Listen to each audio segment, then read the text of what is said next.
नमस्कार साथियों, मैं दिनेश मेरुठा। साथियों, किताबें पढ़ना बहुत मुश्किल होता है क्योंकि हम सब जानते हैं कि किताबें पढ़ नहीं सकते, तो किताबों की कमी है ना, वो अनुभव पूरे करते हैं। तो आइए हम अनुभव सुनते हैं, ऐसे अनुभव एक ऐसे व्यक्ति की जिसके डॉक्टर प्रीति जोशी जी हमारे बीच में मिलने वाली थोड़ी देर, लेकिन उससे पहले हम रूबरू कराते हैं उनकी जड़ों से। क्या ये उनकी जड़ें कहाँ से निकली हुई, कैसे निकली हुई और ये व्याख्यान माला क्यों, ये सारी जानकारी सबसे पहले मैं आपको बता दूं, काशीनाथ त्रिवेदी जी की व्याख्यान माला यहाँ पर हुई है। इस व्याख्यान माला में जो उनके जो सिद्धांत है, उन सिद्धांतों को आने वाली जो पीढ़ी है, जो वर्तमान की जो पीढ़ी है, उनको बताएगा कि कैसे वो महिलाओं के लिए लड़े, कैसे महिलाओं के लिए उन्होंने सिद्धांत दिए, क्योंकि उन्हें निमाड़ का गांधी कहा जाता था। आइए उनकी जो उनके परिवार से हमारे कविता त्रिवेदी जी मौजूद है हमारे बीच में। ये महिलाओं के लिए ढेर सारा काम करती है, महिलाओं को दिशा देने का काम करती है। तो ये मेरे लिए तो किताब हो गई। तो आइए इस किताब के एक एक पन्ने खोलते हैं और जानने का प्रयास करेंगे कि कैसे काम करती है और क्या महिलाओं को, जो आज की जो लड़कियां हैं, कैसे इनसे सीख लेनी चाहिए और कैसे आगे बढ़ना, तमाम प्रकार की बातें करेंगे। दीदी, सबसे पहले मैं जानना चाहता हूँ इस आयोजन में क्या हुआ? देखिए, पिछले 4 वर्षों से ये सबसे इसकी शुरुआत श्री कीर्ति त्रिवेदी जी ने करी। मैं उनकी सहभागिनी हूँ, तो मैंने आगे बढ़ के उनके हर क्षेत्र में उनका साथ दिया है और मेरा बड़ी इच्छा रही हमारी कि दादा के लिए हम एक व्याख्यान माला का आयोजन करें, क्योंकि दादा का व्यक्तित्व और कृतित्व आज उनके मृत्यु के आज वे 121 साल के उनकी जन्म जयंती है, उसके बावजूद भी वे आज फिर भी जिंदा है। क्योंकि वो गांधी के निमाड़ के गांधी के नाम से जाने जाते रहे। उनके कार्य ऐसे थे कि जिनका आज तक हमारे परिवार के ऊपर और सारे परिवार नहीं, कई लोगों तक पे उसका असर है। आज भी मैं आज उनकी बहू हूँ, लेकिन मैं जिस भी जगह जाती हूँ, मैं काशीनाथ जी त्रिवेदी की बहू के रूप में लोग जब मुझे मेरा परिचय कराते हैं, तो जो गौरव और जो एक गरिमा मुझे अपने मन में दिखाई देती है, मैं उसके बारे में आपको बता नहीं सकती। तो दादा बहुत खुले विचारों के व्यक्ति थे। मेरी जब शादी हुई, मैं उनका इंटरव्यू लेने आई थी और उन्होंने मुझे उनके पुत्र कीर्ति त्रिवेदी जी के लिए पसंद किया। तो मैं तो एक सहज रूप से पहुंची थी, एक खुला इंटरव्यू था, लेकिन शायद उन्होंने मुझ में अपने कुछ ऐसा देखा और मुझे पसंद किया। तो वो अपने समय से बहुत आगे थे, वो हर चीज के लिए आगे करते थे। बहुओं को, बेटियों को उनका एक समान व्यवहार था। और उसी परिवेश में हमारी आज की जो मुख्य अतिथि, मुख्य वक्ता डॉक्टर प्रीति जोशी पड़ी, वे उनकी नातिन हैं। तो ये कहिए कि एक वो विरासत का प्रतिबिंब है प्रीति जी, कि आज के समय में वो किसी भी IIT में प्रोफेसर हो सकती थी, वो फॉरेन जा सकती थी, जिस तरीके से उनका करियर रहा है। लेकिन उन्होंने उन सब चीजों को छोड़ा और उन्होंने खुद को सबसे पहले अपने आप को स्वावलंबन किया। उसके बाद में फिर वो जो कार्य क्षेत्र में लगी और उनके जो कार्य है नारी सशक्तिकरण के लिए, वो बेजोड़ है। मैं आने वाले समय में उनके बहुत उज्जवल भविष्य की कामना करती हूँ। वैसे भी वो बहुत उज्जवल भविष्य है कि वो जिस तरीके से कार्य कर रही हैं। वहां तक अब उनके कार्य के पास अभी थोड़ी देर पहले आते हैं। एक छोटा सा सवाल है आपसे, आज का जो वर्तमान का परिप्रेक्ष्य है, तो बाबूजी के सिद्धांत कैसे अप्लाई हो रहे हैं आज के समय में, वर्तमान के दौर में, उसमें क्या कहना चाहिए? देखिए, ये बहुत गहरी जड़ें होती है ना। जब आप पानी पिलाते हैं किसी जड़ को, तो वो बहुत गहरे तक जाती है बिल्कुल, और वो वट वृक्ष के रूप में फैलती है। तो दादा जो रहे काशीनाथ जी, वो वट वृक्ष है जिसकी छाया में उनके सारे पुत्र पले, उनका परिवार पला। उनके सारे पुत्र भी उसी क्या कहना चाहिए, शिद्दत से उनके सिद्धांतों को, उनके सामाजिक सिद्धांतों को, उनके वैचारिक सिद्धांतों को, गांधीवादी मूल्यों को, आज उनके सारे पुत्र खादी पहनते हैं। अपने क्षेत्र में सब बहुत आगे हैं, लेकिन उसके बाद भी उन्होंने मूल्यों को संजो के रखा है। और वही चीज आज मैं अपने पुत्र में देखती हूँ। वो आज वो भी उन्हीं सिद्धांतों में विश्वास रखता है, किसी गलत बात को बर्दाश्त नहीं करता।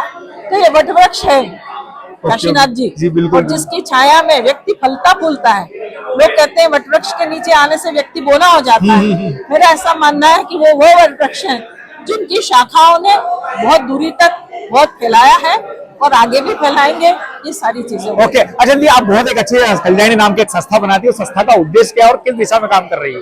देखिए, मेरे बड़े दिनों से इच्छा थी कि मैं अपनी संस्था कल्याणी बनाऊं, और मैं उसके लिए मैं अपने पुत्र का धन्यवाद करना चाहूंगी कि वो जब उसने मुझसे कहा कि नहीं, आप बिल्कुल बनाइए और कार्य करिए, तो मैंने 3 साल पहले इस संस्था का वो किया। और उसका उद्देश्य है कल्याणी का महिला सुरक्षा, स्वास्थ्य और शिक्षा। ये 4 चीजें हमारी खास हैं।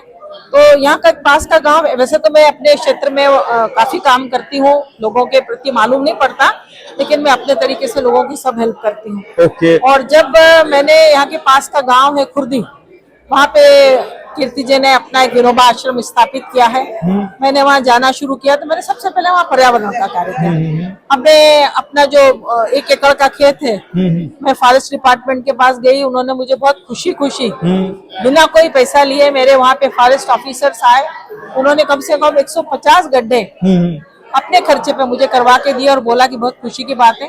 मैंने वहाँ के स्कूल के बच्चों से उनमें पूरे में पौधे लगवाए। कम से कम देखिए, कुछ पलते हैं कुछ मरते हैं, लेकिन आज कम से कम 70 पौधे जो बधाई आपको, बहुत बहुत बधाई। पिछले बार पानी बहुत कम गिरा था, स्कूल के सर ने मुझे वापस बोला कि मैडम पर्यावरण पे कुछ नहीं हुआ। मैंने उसके बाद मैंने कुछ प्रतियोगिताएं कराई और 2024 में मैंने एक बहुत बड़ा 400 बच्चों का शिविर लगाया था, उनके स्वास्थ्य शिविर। जी। इसके लिए मैं इंडेक्स मेडिकल कॉलेज को भी धन्यवाद देना चाहूंगी कि उनकी पूरी टीम पहुंची। ओके। उन्होंने हमारे वहाँ के बच्चे 400 बच्चों का परीक्षण किया और बड़ी खुशी की बात थी कि वहाँ का कोई भी बच्चा बीमार नहीं था। बहुत अच्छी बात, बहुत बढ़िया। चलिए, एक और है संस्था वहाँ पे पास, वो मेरे लिए प्रौढ़ शिक्षा के लिए पीछे पड़े हैं कि आप हमारी महिलाओं को प्रौढ़ शिक्षा के लिए आइए, तो हमारे पास की बस्ती है जो ये कचरा बीनने वालों की, उसकी अब हम वहाँ पे शुरुआत करते हैं। ओके, चलिए दीदी आपसे बात होगी। अब हम जोशी जी से मिलते हैं, इनसे जो आपने बताया निमाड़ के जो गांधी है उनका सेकंड रूप हमारे बीच में आने वाला है। दीदी आइए आपसे बात करते हैं। हम त्रिवेदी जी से, कविता त्रिवेदी से हमने चर्चा की, कल्याणी के बारे में जाना। आइए, हम जो दीदी ने बताया कि जो काशीनाथ त्रिवेदी जी थे उनको नातिन है, वो उन्हीं का प्रतिबिंब है। तो आइए आप, क्योंकि इस समय उनके प्रतिबिंब के रूप में काम करना बहुत चुनौतीपूर्ण काम है, तो ऐसी चुनौती आप कैसे फेस कर रही है? सबसे पहले मैं ये जानना चाहूंगा। संकल्प शक्ति, हाँ, मन में यदि इच्छा हो तो कर सकते हैं। शुरू से ही निर्णय लिया था कि जो नानाजी से प्रेरणा ली थी कि लोगों के लिए काम करना चाहिए। गांधी जी ने कहा था कि जो सबसे आखिरी व्यक्ति है, गरीब व्यक्ति है, उसके लिए काम करना चाहिए। तो ये सब तो है ही, पर जैसे मैंने अभी बताया कि जो मेरी पढ़ाई है, जो मेरी शिक्षा है, उसका उपयोग लोगों के लिए होना चाहिए। बिल्कुल बिल्कुल बिल्कुल। तो इसलिए मैं ऐसे क्षेत्र में आई जहाँ कोई लड़की नहीं आती। Okay okay. अच्छा दीदी, क्या क्या चुनौतियां रही आपके जीवन में? आपने बोला संकल्प, लेकिन संकल्प को पूरा करने के लिए एक संघर्ष का दौर होता है, एक दौर होता है। सबसे बड़ी चुनौती यही थी कि मैं शुरू से ही, मतलब भले ही किसानों के साथ काम करना हो या आदिवासी लोगों के साथ काम करना हो, शुरू से ही मैं पूरे मन से जिन लोगों के लिए काम करना चाह रही थी, कर रही थी, उन लोगों ने मुझे नहीं अपनाया। उन्होंने मुझे बहुत टेस्ट किया। सच में ही हमारे लिए काम कर रहे थे, इसका अपना क्या फायदा है? तो जैसे मैंने बताया कि खाद का प्रयोग सिद्ध करने के लिए मुझे 3 साल तक खेती करनी पड़ी। खेती करके अलग अलग फसलों पर जब मैंने खाद का प्रयोग सिद्ध किया, तब किसानों ने उस बात को माना और फिर उस कंपोस्ट खाद को अपनाया।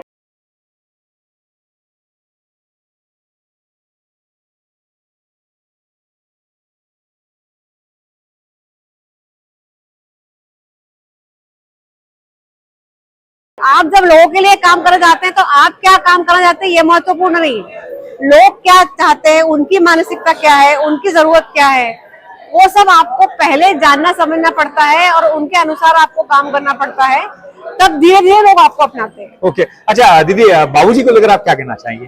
दादा के साथ तो हमारा बचपन ही बीता है। दादा का जीवन बहुत ही सादा था, एकदम सादा जीवन, उच्च विचार।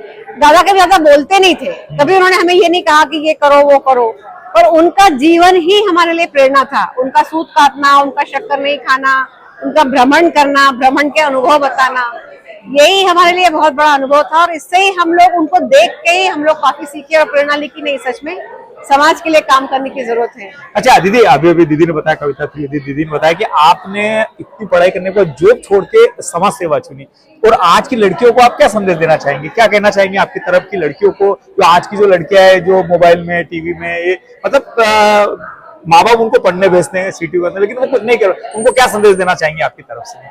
आजकल के लड़कियों की स्थिति तो सच में खराब है, क्योंकि जो आजकल मोबाइल यूट्यूब का जो कल्चर है, उससे अधिकतर लड़कियां जो है वो दिशा भटक रही है। बेशक मैंने देखा पूना बॉम्बे की लड़कियां जो है वो दिशा भटक रही है।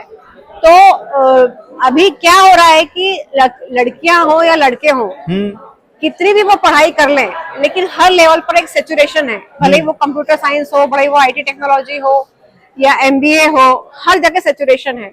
तो एक समय के बाद में इनको आगे काम नहीं मिलने वाला है, और जो इनकी अपेक्षाएं है कि हमें लाखों का पैकेज चाहिए, वो तो अभी धड़ाम से गिरने वाले हैं, क्योंकि सभी कंपनीज का जो है वो सिचुएशन पॉइंट आ गया है। ओके, तो जब आप लोगों के लिए काम करते हैं तो लोग आपके लिए काम करते हैं। बिल्कुल बिल्कुल जी दीदी, आपका बहुत बहुत धन्यवाद, आप हमसे जुड़े, आपका बहुत बहुत आभार। साथियों, जोशी जी को लेकर, त्रिवेदी जी को लेकर आप क्या कहना चाहते हो, कमेंट जरूर करें, जरूर बताएं। दीदी बहुत बहुत धन्यवाद, आप हमसे जुड़े। Thank you.